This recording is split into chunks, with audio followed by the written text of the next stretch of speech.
Tudo da Canção Nova em um só lugar. Canção Nova Play. O Senhor esteja convosco. Ele está no meio de nós. Proclamação do Evangelho de nosso Senhor Jesus Cristo, segundo Lucas. Glória a vós, Senhor.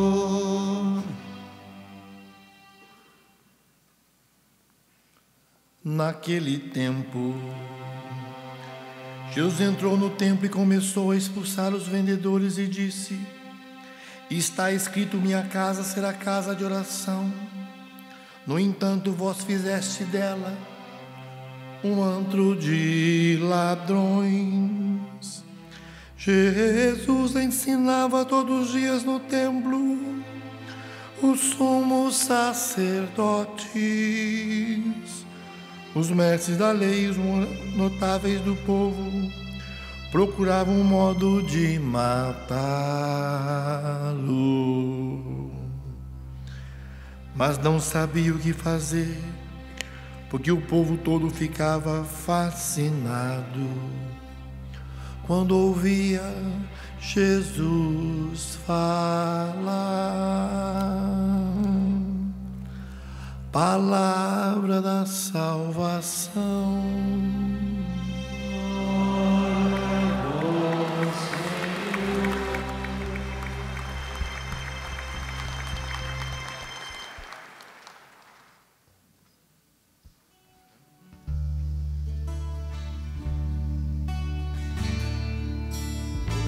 Seu paladar, vossa palavra, ó Senhor. Comedou seu paladar, vossa palavra, ó Senhor.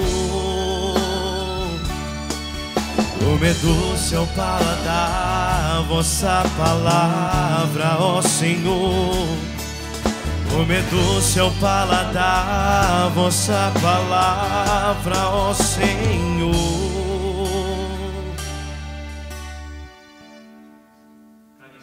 Nelsinho, Padre Periquito, eu não sei seu nome ainda. Hã? Padre Júnior. É uma alegria muito grande para mim estar aqui hoje abrindo esse 12º Canção Nova Sertaneja. Porque esse padre, ele tem uma raiz sertaneja. Eu nasci no oeste do estado de São Paulo, numa cidade chamada Palmeira do Oeste, num distrito chamado Marinópolis. Era um ovinho cortado no meio, né, como diz o sertanejo, uma cidadezinha pequenininha, mas lá que eu nasci. Mas as minhas raízes estão aqui depois da Serra da Mantiqueira, do lado das margens do Rio São Lourenço, aonde meus avós nasceram, cresceram e foram morrer lá em Araçatuba. Mas toda a minha raiz, tradição, toda a minha raiz da minha família está aqui no sul de Minas, entre Itajubá e Maria da Fé. Minha mãe é de Itajubá, meu pai de Maria da Fé. Como tem muito morro lá, um morava de um lado, outro morava do outro, e eles namoravam assim, de morro para morro, né? Era a vida deles. Tanto que depois de quase 50 anos que eu fui conhecer o lugar onde eu nasci, onde os meus pais nasceram, às margens do Rio São Lourenço. Então eu sei, se eu sou um caipira, se eu sou um sertanejo, eu sei que eu sou da terra, né? Como todos nós somos da terra. Alguns de origem mais próxima do sertão, da terra, outros já nasceram na cidade, mas a vida toda começou no campo. Naquele campo em que Deus, depois de tudo ter criado e ter harmonizado, criou o homem e a mulher e colocou num jardim. Porque a palavra dele tudo cria, tudo se cumpre. E eu gostaria de começar a falar justamente sobre isso. A palavra de Deus é uma palavra que, quando pronunciada por Deus, ela executa a vontade de Deus e faz as coisas acontecerem. Tanto que o autor sagrado vai dizer: no princípio Deus criou os céus e a terra. Aí ele começa a falar da terra, que ela estava sem forma e vazia, e a escuridão tomava conta de tudo. Então Deus disse: faça a luz, e a luz veio e deu claridade, deu para ver todas as coisas. E vendo todas as coisas, a gente consegue identificar as coisas. E aí Deus foi organizando a terra, juntando a terra, separando as águas, criando. Primeiro criou os vegetais, depois criou os animais, e assim numa ordem, numa harmonia muito grande, Ele foi dando visibilidade, foi dando vida para esse lugar onde nós moramos. É muito lindo a gente olhar a Sagrada Escritura e contemplar essa beleza toda que o sertanejo contempla no seu dia a dia. Eu acho que ele sabe muito bem como que é esta criação, como que é a beleza de toda essa criação. E bonito a gente prestar atenção, porque tudo o que Deus queria que acontecesse, acontecia. Cada coisa foi criada para uma finalidade. Tanto os luzeiros, grandes luzeiros, como os pequenos luzeiros, eles têm uma finalidade. Ajudou tanto as pessoas no plantio, na colheita, na navegação. O quanto que as estrelas, a lua e o sol ajudaram, orientaram. E o quanta vida eles produziram sobre a terra. Então cada coisa tem a sua finalidade. Cada espécie que Deus criou tem a sua finalidade. Cada planta que Deus criou tem a sua finalidade. E tem a sua beleza própria. E quando Ele colocou o homem no jardim, para cuidar do jardim, o desejo de Deus não era outro senão que o homem fizesse com que toda a sua criação atingisse a finalidade pela qual ela foi criada. E a finalidade pela qual Deus criou todas as coisas é a glorificação. Assim como Deus no sétimo dia, descansando de suas obras, que Jesus vai dizer, que meu Pai trabalha sempre, eu também trabalho. Quer dizer, Deus não descansou nenhuma vez, depois de 7 dias. Mas nós precisamos descansar no sétimo dia, senão a gente não aguenta a lida, não aguenta o trabalho. Mas Ele instituiu esse dia como o dia de glória. O sétimo dia é o dia da glória de Deus. Por isso que o domingo é um dia glorioso. E que nós devemos guardá-lo com muito respeito, com muito carinho, para que nós possamos prestar a Deus o culto e a gratidão por todo o trabalho que nós realizamos durante a semana. Tem esse sentido. O homem tem que cuidar da criação, levar a criação à sua plenitude. Tanto que quando o pecado entrou no coração do homem, a criação também sofreu. E quanto sofre a criação por causa da maneira desordenada com que nós cuidamos dela, ou descuidamos dela. Mas tem remédio. Tanto que o Pai mandou o seu Filho para justamente ser o remédio, para curar essa enfermidade que entrou no coração do homem, que impediu ele de levar as coisas a atingir a sua plenitude. Até mesmo o próprio homem e mulher já não conseguiam mais ser realizados, ser felizes, porque o pecado começou a tomar conta daqui de dentro. E começou a causar um monte de estragos e de danos. Como um verme numa plantação, ou como uma praga, que quando ataca, deixa o agricultor desanimado, porque ele investiu tanto naquele cultivo, naquele plantio, com o objetivo de conseguir os frutos, e vender os frutos e ter o sustento para sua casa, e a praga veio e tirou todo aquele entusiasmo, aquela alegria.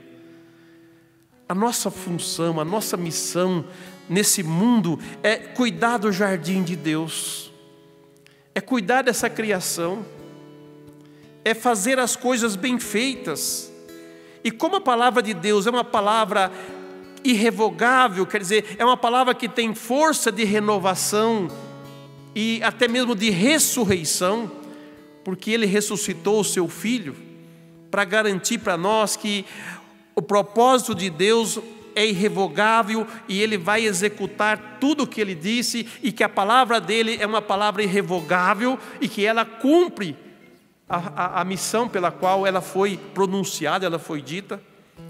Pois quando Deus criou todas as coisas, criou para que atingissem a sua plenitude. Criou o homem e a mulher para que eles também fossem plenos e felizes e gozassem junto com Deus do sétimo dia, que é a glorificação de Deus com o homem. Ele não quis deixar o homem à parte, separado, não. Ele criou o homem para participar dessa glória dele, desse dia dele. Por isso que o dia santo do Senhor é um dia de guarda, é um dia em que nós devemos justamente agradecer a Deus por tudo que Ele nos deu e, sobretudo, ouvir o que Ele tem a nos dizer. A liturgia de hoje nos ajuda também a aprofundar mais, sobretudo a primeira leitura, quando fala da palavra de Deus. A criação acolheu a palavra de Deus, e cada criatura, cada ser executou exatamente a vontade de Deus e pôde ser o que é. O homem também foi criado para ser glorioso também, junto com Deus, no cuidado do jardim. Mas como o pecado entrou no coração do homem, ele fica com muito ruído em relação à palavra. O que acontece? Porque a criação, ela geme como uma mulher em dores de parto pela manifestação dos filhos de Deus. A criação geme hoje na busca de homens que realmente ajude ela a atingir a finalidade pela qual foi criada, a plenitude pela qual foi criada. Deus não criou as plantas com semente à toa, não criou plantas com frutos à toa, tem uma finalidade. O alimento que nós temos, né? Ele criou plantas, como os animais, como alimento, tem a sua finalidade. É um desejo de Deus, é uma palavra dada por Deus e que ela acontece. Tanto que você que é agricultor, você sabe que a semente que você vai lançar lá de milho na terra, vai nascer um pé de milho. Se nascer um pé de quiabo, ou você está cego, não enxergou a semente direito, catou a semente de quiabo, catou a semente de milho, né, e plantou a semente errada. Mas se você plantou milho e saiu outra coisa, não o que você esperava, você vai reclamar com quem você comprou a semente. Você, cara, essa semente aqui não é do que você vendeu para mim, não. Aí sei lá que desculpa ele vai dar. Acho que eu errei o saquinho na hora de pegar a semente. Mas você sabe que o milho dá um pé de milho. Aquela semente, ela cumpre a finalidade pela qual ela existe, produzir algo que nós esperamos. Então a palavra de Deus foi dada ao homem como palavra de vida eterna. Não é uma palavra da carne, mas é uma palavra do Espírito. E a palavra do Espírito é uma palavra que tem força de transformação, tem vida. O próprio Jesus vai dizer que as minhas palavras são espírito e vida. Quer dizer, elas têm força de dar vida, de promover a vida, de trazer a vida de volta. Por isso, acolher a palavra de Deus, acolher como verdade absoluta, é o dever de todos nós. E o sertanejo sabe o que é uma palavra de verdade. No tempo do meu bisavô, se alguém dissesse uma coisa, né, cumpria o que dizia. Até nós dizíamos que era um homem de palavra, né, uma mulher de palavra. A pessoa falou, ela executava o que ela falou. Não tinha contrato, não tinha nada, né? Ou então, às vezes, arrancava um fio de barba e falava assim, está aqui, né, a assinatura de que eu vou cumprir o meu contrato. E ai, se não cumprisse. Uma coisa que parece que saiu em desuso, né? Hoje em dia, quanto mais as pessoas conseguirem trapacear, enganar, né, e tirar vantagem, elas tiram. Perderam a força da palavra. Perderam a força da verdade, vivem na mentira. Então acolher a palavra de Deus é acolher a palavra da verdade, a palavra da vida. O que o profeta nos fala hoje, nessa primeira leitura que acabamos de ouvir, é justamente isso. Nós estamos já nos finais do tempo comum, vamos celebrar a festa de Cristo Rei nesse domingo, E as leituras são do livro do Apocalipse, das últimas coisas que vão acontecer, ou que estão acontecendo. E o profeta está aí, e diante de um livro, que é mandado ele pegar esse livro da mão do anjo, e ele vai pegar o livro e o anjo diz: come este livro. Comer o livro significa tomar posse daquela palavra de Deus. Ela é doce na sua boca, mas vai ser amargo no seu ventre, no seu estômago. A palavra de Deus, ela é muito doce para aqueles que a acolhem e para aqueles que buscam colocá-la na sua vida, vivenciá-la profundamente. Mas ela é amarga para quem rejeita, para quem busca desviar, para quem busca alternativas ou modificar a palavra de Deus. Nos dias de hoje está cheio de gente querendo modificar a palavra de Deus. Ah, mas isso era antigamente, agora o mundo mudou, não precisamos mais ouvir Deus falar, agora cada um faz como quer. E olha que está se tornando o mundo, dá até dó de ver. Aquele respeito que se tinha pelo pai, pela mãe, não se tem mais. O respeito que se tinha pelo vigário quando passava, bença seu vigário, né? Não se tem mais. E para com Deus então, nem se fala. Quantos se tornaram assim frios em relação a Deus? Perderam o respeito. Sem perceber, nós estamos deixando que o veneno do mundo fosse tomando conta de nós e fosse tirando de nós a pureza, fosse tirando de nós a verdade, fosse tirando de nós a nossa própria integridade. Tem pessoas hoje que não sabem mais quem que é. Já perdeu até a sua própria identidade. Eu sou o que o mundo quer que eu seja. Então, se falar que você é um burro, vai criar um par de orelhas, vai criar 4 patas e começar a dar coice. Não é assim. Acolher a palavra significa, colocar em nós a vontade de Deus, o querer de Deus, a força de Deus dentro de nós. Nós fomos criados à imagem e semelhança dEle. Então o que nos alimenta é a palavra dEle. Por isso nós precisamos acolher a palavra do Senhor, comê-la, quer dizer, como a gente come uma comida. Até Jesus quando fala assim: todo aquele que ouve a minha palavra e põe em prática é semelhante ao homem que construiu a sua casa sobre a rocha. Pode vir a tempestade que for, ele continuará firme. Vocês sabem o que é um alimento? Todo dia nós sentamos à mesa para nos alimentar, e esse alimento é que dá força para essa estrutura de carne, músculo e sangue que nós somos, e faz a gente caminhar, trabalhar. Esse alimento tem essa finalidade. Mas o alimento que vem de Deus, que é a sua palavra, esse nos coloca de pé, dá vida a nós, dá sentido sobrenatural, vou dizer assim. Porque nós não somos criaturas simplesmente humanas. Sim, nós temos a nossa humanidade, fazemos parte desse mundo, mas nós somos de Deus, nós somos eternos, nós somos do céu. Tanto que tem aquela musiquinha, o meu lugar é o céu, é lá que eu quero morar.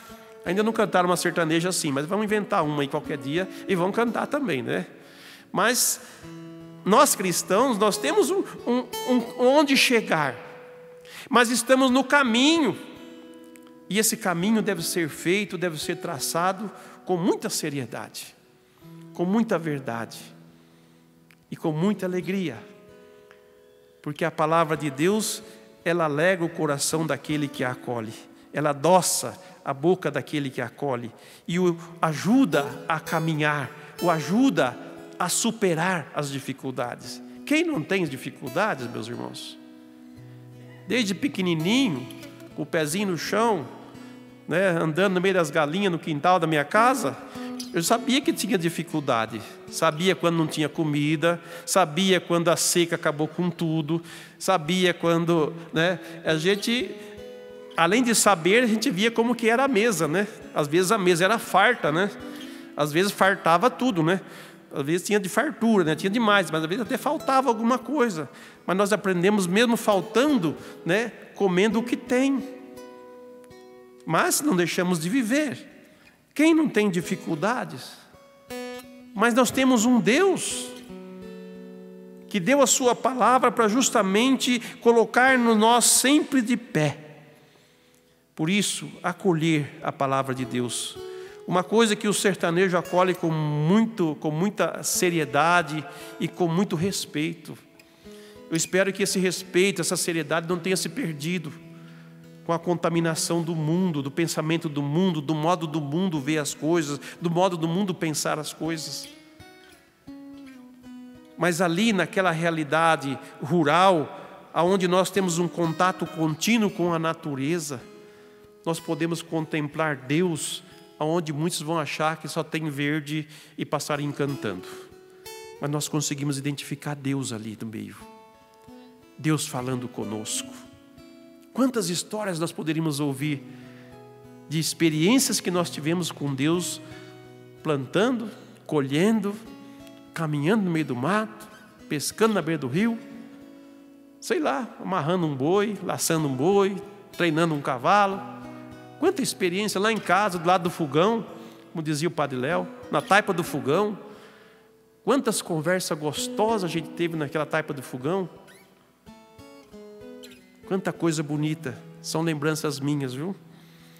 De vez em quando eu vou diante de um fogão a lenha aí e fico fazendo memória desse tempo que vivemos. Mas o sertanejo sabe reconhecer a Deus e valorizar a Deus. E muitas vezes na sua lida, na sua corrida, ele conta com Deus, porque parece que nada vai dar certo, nada está favorecendo. Assim, ó Deus, se não for o Senhor da frente, se não for o Senhor providenciar, o que vai ser da colheita desse ano? O que vai ser do plantio? O que vai ser do meu gado? O sertanejo, ele é constantemente posto à prova na sua fé. Mas ele não desanima.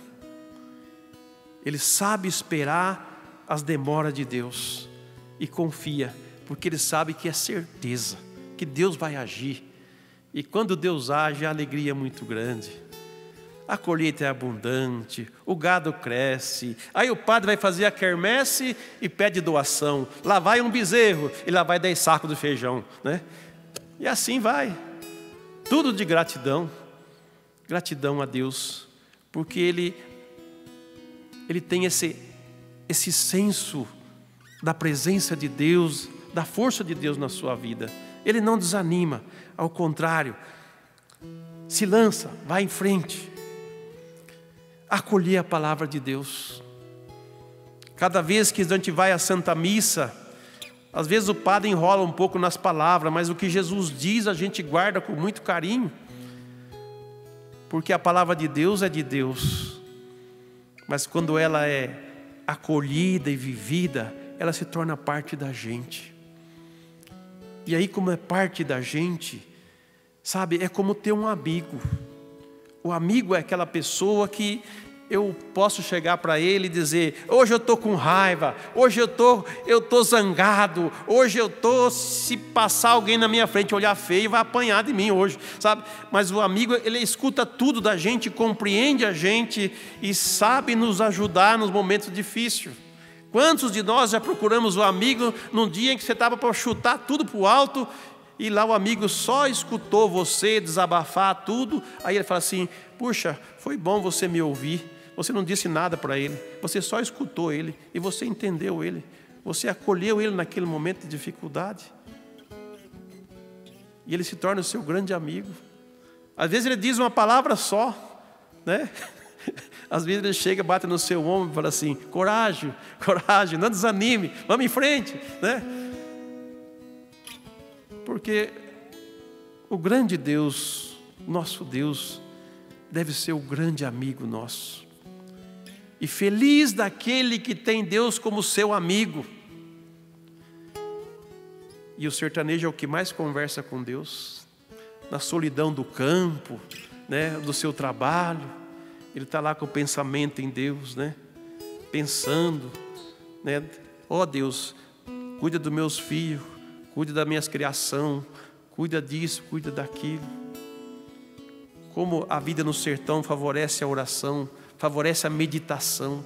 Quantas vezes nós, caminhando pelos pastos e pelas plantações, meditando naquela palavra que eu ouvi domingo na missa do Santo Evangelho, ou na pregação que o padre fez, e que mexeu um pouco comigo, me fez entender melhor a Deus, me fez entender melhor a religião, me fez entender melhor a minha família, me fez compreender a minha esposa, os meus filhos. Quanta coisa bonita nós podemos tirar dessa experiência, dessa escuta de Deus, desse silêncio. Porque Deus fala no silêncio. Quem vive no barulho vai ter dificuldade para escutar Deus, mas quem faz silêncio, escuta a Deus. Que é no silêncio que Ele fala. E o coração do sertanejo está sempre no silêncio, né? E ali no silêncio Deus vai falando. Às vezes ele nem percebe que Deus está falando, mas Deus está falando com ele, está conversando com ele. Como conversou com Adão lá no paraíso. Deus nunca deixou de ser Deus, Ele nunca deixou de conversar conosco. Comece a prestar atenção. Quantas vezes eu já disse para as donas de casa, assim, na hora que você está lavando lá os trapinhos, né? Lavando as roupas lá, né? Esfregando, passando sabão, tirando aquela sujeira lá, reza também, pede a Deus: Senhor, vai limpando também a minha vida, vai limpando meu coração, tira tudo a sujeira, vai arrancando tudo. Ou quando você está cavucando o campo, está aquela pedra dura, aquela terra dura danada, e você vai dizer assim: oh Deus, me dá força para acabar esse serviço logo, porque está duro demais. Mas se o meu coração estiver assim, Senhor, quebra ele também. Usa a sua picareta espiritual e abre meu coração para que ele possa ser mais dócil. Quanta coisa nós podemos tirar da nossa vida, do sertão, do aprendizado.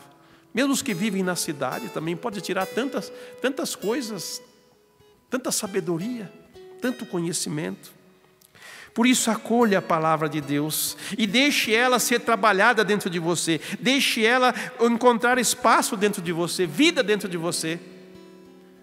Porque você aí, fazendo isso, você vai atingir aquela plenitude pela qual Deus te criou. Deus não nos criou para a frustração. Deus nos criou para a plenitude, para a vida. E na medida que nós vamos deixando essa palavra criar vida dentro de nós, essa vida vai tomando força, e nós vamos tomando gosto pelas coisas de Deus, e vamos amando muito mais Ele do que nós amávamos antes. É assim que deve acontecer conosco. Porque somente uma alma, um coração experimentado por Deus, provado por Deus, trabalhado pela força da palavra, é capaz de ter uma palavra de vida para o outro. É capaz de comunicar essa vida, às vezes sem dizer nada, simplesmente pelo modo de ser e de fazer as coisas. Dizem que um gambá cheira o outro, né? Eu entendo que um gambá cheira o outro, que significa um gambá identifica o outro gambá, né? Por causa do cheiro dele, né? Mas um cristão, ele identifica outro cristão. Um homem de Deus, uma mulher de Deus, identifica o outro que é de Deus, porque vê Deus nele, sem ele falar nada. Pelo seu jeito de ser, pelo seu jeito de trabalhar, pelo seu jeito de falar, você já identifica Deus nele. E é esse tipo de homem e de mulher que Deus quer nos dias de hoje. Pessoas que têm cheiro de Deus, que têm gosto de Deus, que têm suor de Deus, e que demonstra a alegria de ser filho, de ser filha. Oh, coisa gostosa. Ora, um amigo, a gente sempre marca um encontro num lugar determinado. Deus tem um lugar determinado para o encontro nosso com Ele. Aliás, Deus está em todo lugar. Em tudo quanto é canto Deus está. Mas os homens resolveram construir um lugar para dizer: aqui será o lugar de culto, de adoração a Deus, de prestarmos o nosso louvor a Ele, a nossa homenagem a Ele, então construíram um templo para Deus. E quando foram construir, Deus falou assim: por acaso, né, durante todo esse tempo que eu tive com vocês, né, de acampamento em acampamento, vocês acham que vocês vão fazer uma casa para mim? Existe casa que pode me comportar? Eu aqui vou fazer uma casa para vocês, disse Deus. E Ele nos deu o seu Filho. Ele habitou na nossa humanidade. Por isso que Ele pode habitar no seu coração, no meu coração, no nosso coração. E o templo é o lugar da habitação de Deus.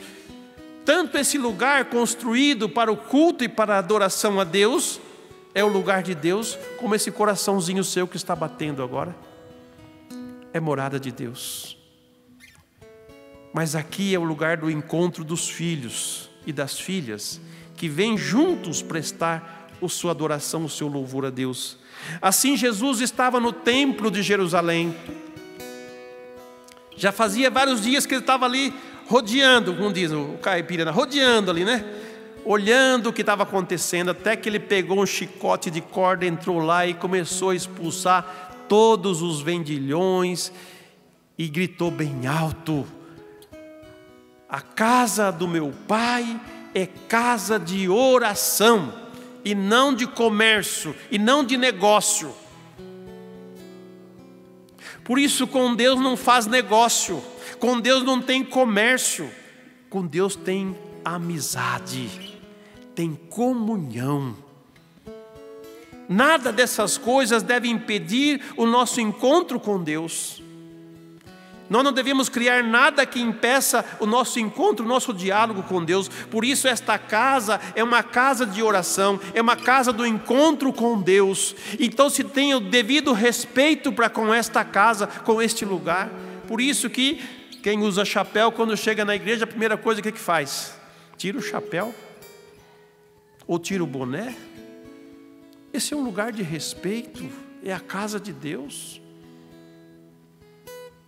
Em vários encontros da Canção Nova Sertaneja, né, eles fizeram aquela apresentação do burrinho, que é do burro ou do cavalo, diácono, que ajoelhou diante do Santíssimo.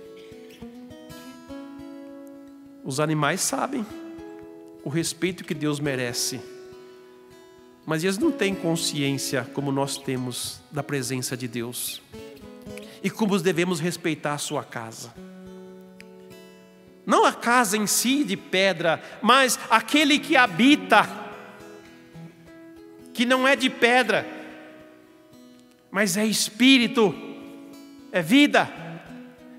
Todo lugar consagrado se torna casa de Deus, habitação de Deus, para que os filhos ali se reúnam e possam juntos prestar o louvor a Deus, como é prestado nos céus pelos anjos e pelos santos. Então toda vez que nós entramos numa igreja, que nós entramos num templo, num lugar consagrado à oração, até mesmo em muitos lugares, em muitas famílias tem o seu oratório, que ali é um lugar sagrado, não é? Quantos oratórios já vi na casa das pessoas? Falam assim: padre, vem ver meu oratório aqui, né? Meu lugarzinho sagrado. Está lá a imagem de Nossa Senhora Aparecida, está lá a imagem de São Benedito, de São Sebastião, sei lá qual é o santo da devoção que você tem. E tem uns que tem quase a corte celeste inteira lá no oratório, né? Cada santo que aparece vai colocando ali, forma o seu santuário ali, o seu lugarzinho, o seu cantinho de oração. Eu achava bonito, até fiz ainda muitas introduções do Sagrado Coração de Jesus e Imaculado Coração de Maria nas casas, o quadro do Sagrado Coração de Jesus, o Imaculado Coração de Maria nas casas, fazer entronização. Como é bonita essa fé, esse respeito para com Deus, esse carinho para com Ele, porque nós somos filhos e filhas dEle, nós pertencemos a Ele. Somos propriedade dEle, fomos criados para Ele e devemos ser nesse mundo instrumento de louvor e de ação de graças a Deus. É isso que Jesus quer que cada um de nós faça da sua casa ou da casa dele uma casa de oração, uma casa do encontro. Das minhas lembranças de criança, ainda na fazenda, quando chegava a época de Natal, meu pai já tinha uma mesa pequena, ele preparava aquela mesa, arrancava a grama e colocava a grama naquela mesa, e nós crianças, junto com as minhas irmãs mais velhas, pegávamos tesoura e cola, lápis de cor, sentávamos uns dias antes e íamos cortar os carneirinhos. A mãe tinha já a imagem, né, da Sagrada Família, Jesus, Maria e José, né, Jesus pequenino já, mas os enfeites, os adornos desse presépio, era nós crianças quem fazíamos. Nós recortávamos os carneirinhos, pintava eles de amarelinho, tudo. Aí tinha aquele negocinho brilhante, a gente colocava assim nas beiradinhas do carneirinho, e depois colocava ele no meio da graminha lá, os carneirinhos, fazíamos, montávamos o presépio, aí esborrifava a água e acendia as velas. A luz de vela naquelas gotículas de água, você não imaginava como que ficava aquela sala, que parecia o céu. E ali a gente cantava a noite feliz. Eu acho que foi as noites mais felizes que eu tive na minha vida de criança, né? Todas as noites de Natal são lindas, são maravilhosas, porque tem a nossa mão naquilo ali, tem o nosso empenho, a nossa dedicação a fazer aquele trabalho, pelo respeito a Deus. E ali que eu fui formado na fé, sem ler a Bíblia ainda, que eu nem sabia que era a Bíblia. Na época a Bíblia, parece que eram poucos que tinham Bíblia, ninguém tinha Bíblia naquela época, mas a gente só ouvia a palavra de Deus nas igrejas, aprendia do pai e da mãe a respeitar os mais velhos, a pedir bênção para o padrinho, para a madrinha, para o vô, para a avó, né? E pedir bênção para o padre, né? Respeitar o delegado, respeitar o professor. Tudo isso a gente aprendeu lá dentro de casa com o pai e a mãe. Meu pai e minha mãe eram católicos simples, não sabiam ler e escrever, mas sabiam cantar, sabiam rezar do jeito deles. E eles nos passaram toda essa vivência da fé, esse jeito de ser cristão, ensinando a gente a ser justo, a ser honesto, sabe? A cumprir o que promete, a respeitar as pessoas. Eu sou hoje o que sou graças a meu pai e minha mãe, porque eu aprendi no ninho, aprendi ali na lida do dia a dia com eles, a ser bom, a ser justo, a ser honesto, a ser caridoso. Os pobres nunca saíam de casa de mão vazia, porque eles chegassem lá, alguma coisa tinha que pôr na mão dele. E meu pai era muito justo nesse sentido, porque ele se dedicava bastante ao cuidado da família, né, o plantio e tudo, e as coisas produziam bem, e ele sempre ajudava os pobres, sempre ajudava os necessitados. E eu aprendi a ser caridoso com ele, aprendi a ter essa compaixão da necessidade do outro. E também vivi isso, porque quantas situações aconteciam entre os vizinhos e que nós íamos socorrer. Meus irmãos, minhas irmãs, eu estou muito feliz de poder abrir esse Canção Nova Sertaneja, por eu poder fazer memória também da experiência que eu tive, que ainda tenho, porque eu não deixei de ser um sertanejo. Eu vivo trepado nas árvores, né, cavucando, plantando, fazendo alguma coisa. Eu não consigo ficar parado. Ultimamente eu fiz um exame de DNA, e é coisa recente o DNA, né, para saber as origens, tudo. E na classificação eles classificam as origens, assim, agricultores, ferreiros, coletores e outros mais tipos de ascendência, né? E eu tenho 50% de agricultor no meu DNA. Então é coisa que vem de longe, né? Mas é uma alegria muito grande saber disso. E por isso eu sou feliz. E agradeço a cada um de vocês por estarem aqui hoje e poder participar desse momento conosco. E levem a sério a palavra de Deus. E respeite tudo aquilo que pertence a Ele e que nos leva para Ele. Porque sem Deus não tem sentido celebrar Canção Nova Sertaneja. É por causa dele que nós celebramos tudo isso. Está tudo junto e misturado. Está tudo a ver com Deus. E Deus está conosco. E Ele é uma bênção para todos nós. E eu desejo que esse encontro, esse final de semana, seja um final de semana cheio de muita alegria, de muita palavra, de muita bênção para todos nós. Que assim seja.